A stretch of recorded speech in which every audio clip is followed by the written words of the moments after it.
Paggibo nin handicrafts, naggibo sana sa tingting, nagkikitang kabuhayan kan sarong PWD sa banwaan nin San Lorenzo Ruiz sa Camarines Norte. An sa iyang istorya, aramunta sa report na ini.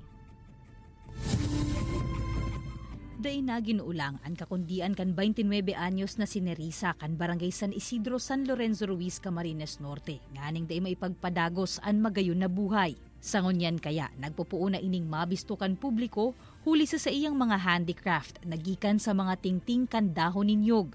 Nanoodan subuot ni Nerissa ang tingting handicraft sa paagisan akan pagdala nin mga video online. Enot siyang nakagibonin mga basket gamit ang mga tingting kung saan ibinida inikan sa indang barangay sa sarong trade fair asin nakaguno manin pagbisto. Puon ka ito, nagpadagos na si Nerissa sa paggibonin manlain-lain na produkto. Urog na takadakol na ang mga nag-order sa iya. Masaya po kasi kahit papano sa nagustuhan nila, nagkakaroon ako ng kita kahit nandito lang sa bahay. Yung kinikita ko dito, nagagastos ko siya sa pang-araw-araw. Sangunya nagsiserbi na ining kabuhayan ni Nerissa. Kung saan katabang niya na digdi, an sa iyang lola na arog niya, igwamanin kakundian. Ako lang nagsasabit, tsaka ako lang nagyayagis. Yun ang gawa ko.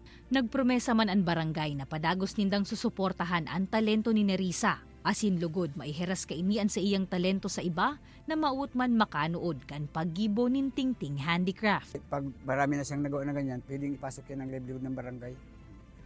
May pundo naman ang livelihood. Pwede makatulong sa ganyan na. Ini si Jessica Kalinog, Balitang Bicolandia.